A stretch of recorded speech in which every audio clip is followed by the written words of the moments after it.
Hello, everyone, and welcome back to the European Research Showcase. My name is Sam Langford. I'm the coordinator for the Global Science Show, who are putting together this event as part of Intersections 2023.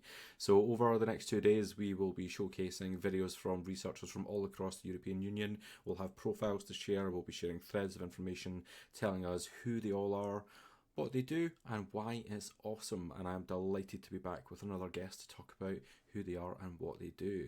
So I'm going to come right over and ask that very first question I have from my guest, which is, who are you and what do you do? Hello, I'm Luís Barcelos. I'm a PhD student from the University of the Azores, and I'm a marine biologist. You're a marine biologist. What specifically do you do as a marine biologist in your role? At the moment, for my PhD, I'm working with marine vertebrates, fishes, reptiles, and marine mammals, and I'm studying what could happen to the species present here in the Azores archipelago and the nearby archipelagos, Madeira, Canaries, and Cape Verde, see what can happen to them in the scenario of climate changes. If these species will remain here, if they will move to other places, searching for more suitable areas for them to live, or if new species arrive here. It's what I'm trying to understand and working at the moment. So, in terms of looking at the impacts that might be had on these species, how do you estimate what could happen to them? Is this through kind of ecological modelling of different Yes, scenarios? yes, it will be logic modeling. And so far, what is known is that the species try go further north for higher latitudes to search for colder waters. But then we have here the problem that we start to receive, to find some records of some tropical species. But then we have the problem with they can come from south to north. But then north of the Azores, we just have Iceland, very, very up north. So they cannot move further north. What will happen to them, or what will happen to our species? So it's here that starts this idea to study these and try to make the logic model to see, try to predict the events and what can happen.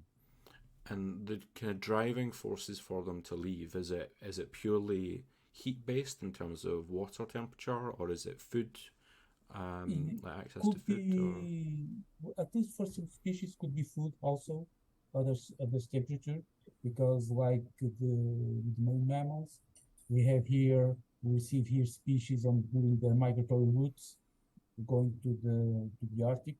They stop, make like a stop over here in the Azores to feed during some time. But if this food will not be here, when they pass, they will just keep moving. So we're gonna lose these species, or at least have them in smaller numbers, and that will have impacts for the economy because of the whale watching activities, and also for just for the people that like to see it without the economy. So we have to think on both things. What is good for us to see how islanders, the things that we like to see as a researcher or as just a normal person, and also for the tourists, and that moves in the economy. So all these things are connected.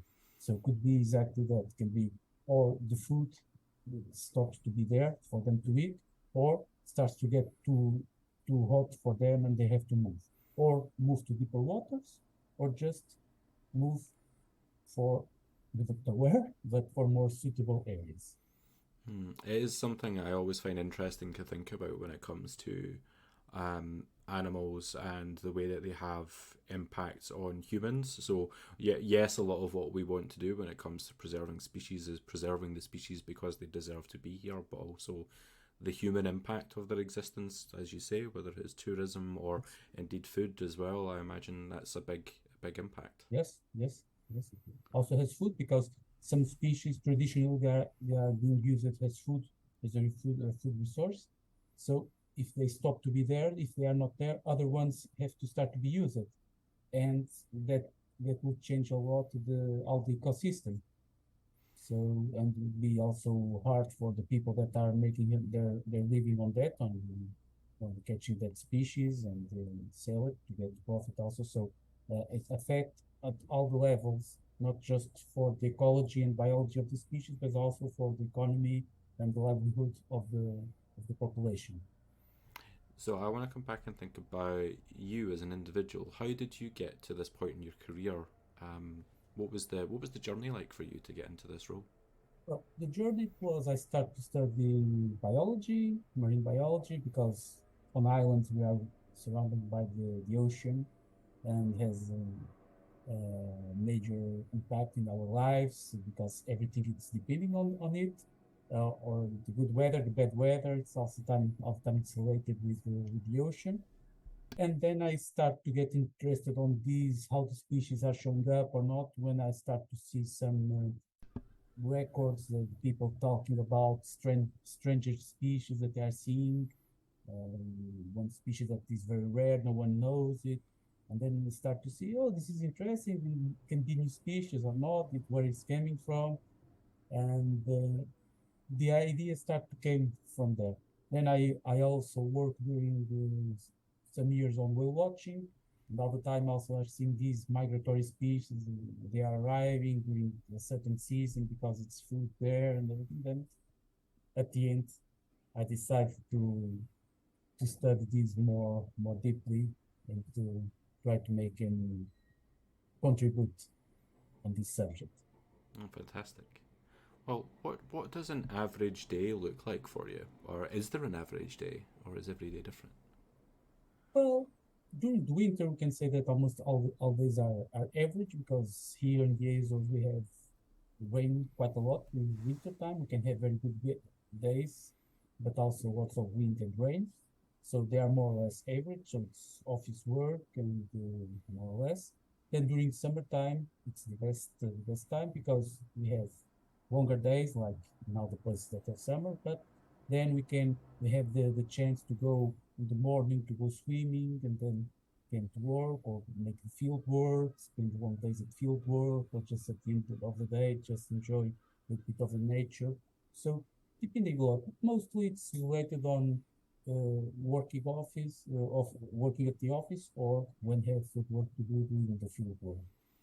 But I have to say, I'm sitting here in Glasgow, in Scotland, which is not the weather's not so great today, despite the fact that it is summer. So I am very jealous of where you are in the world. but I have Um, here my background. It's yes, uh, yeah. a photo here of the island, taken last summer.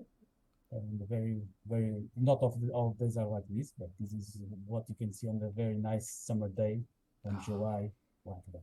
very Now jealous. we are also start to facing some problems with the climate change. So Hmm. we are on August and we are having rain Okay. and winds. So it's not that uncommon, but it's not that common to have all these days of rain. Yeah. Or so we start to see the population start to say, oh, this weather is different now.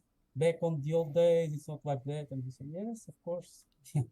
Now you see, And how this is maybe stepping away slightly from the work that you do, but in terms of the impacts of these weather changes on the land as well, is that having impacts on, say, more rain, more flooding, or is that something that's happening? well, yes, yeah, are happening some here on happened 3 days ago on one of the other islands, San Miguel Island, that we have peaks of heavy rain during 3 or 4 hours, rains a lot and have some floods, Yeah. make damage to houses and roads. But mostly uh, this kind of weather, this the rain, not exactly the rain, but the air humidity, but all these higher humidity in the air, it's bad for the cultures, mostly for the wine. There's now some parts, some islands that have produce wine, and, and this is very bad for the grapes because it starts to have they don't dry, they are all the time wet, and then the molds start to kick in, and they are roasting lots of grapes. So it's affected period, not exactly, we cannot say that is during the whole year or the whole time, but there are some sometimes of the year that start to see that the weather is starting to change and to put impacts on culture that the things that don't happen some years ago. Yeah, I guess it brings us back to what we were saying earlier about the way in which climate change is having impacts in multiple ways. So whether it is on the wildlife that is important for food or for tourism or for just Yes. existing, but also on livelihoods like vineyards and like winemaking. So I guess that reiterates that how important it is to have researchers like yourself working on ways that we can plan for the future and mitigate or deal with in the best way we can the effects of climate change. Uh, I think that it's very important. We can There are not much that we can make to stop the climate change. It's that they start to pollute and put more carbon dioxide in the air.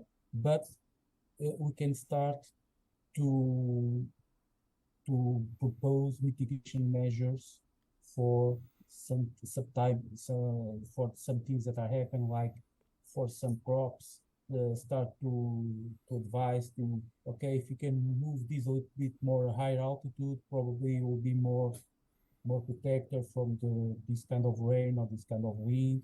Also, on the ocean, start to see, okay, probably this species in the future will be less abundant, so we should start to move, try to see if other species will be more suitable also. So try to manage it to get a balance between all of these. So our role on this, I think it will be more like advisors, try Mm-hmm. to advise for Mm-hmm. the future what can facing these this should be this should be tried, or at least let's see how it works.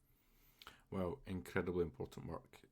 Thank you so much for coming to share just that little slice behind the scenes of what it is that you do. Where could people find out more about your work if they wanted to? Is there anywhere that we could point them to? At the moment, the publications are on ResearchGate. Um, all the things that I'm putting on ResearchGate, and also if you search on the website of the University of the Azores, we'll find also by the name we'll find also the research that I'm doing and other colleagues that we are lots of people here on different areas. We will do people working on marine biology, others working on ecology or island ecology or with plants or agriculture. So it's a vast universe of people working here on very different areas. Fantastic. Thank you so much. Thank Folks you. at home, thank you so much for watching along. If you have got any questions or any comments to make about anything you've heard today, you can leave those either above or below, depending on which platform you're watching this video back on. But thank you so much for joining us. Please do Thank you. watch more of the content coming from the European Research Showcase over the next couple of days. There's loads to engage with, so please do engage. Please do let us know what you think, and otherwise we'll see you again very soon. Thank you again.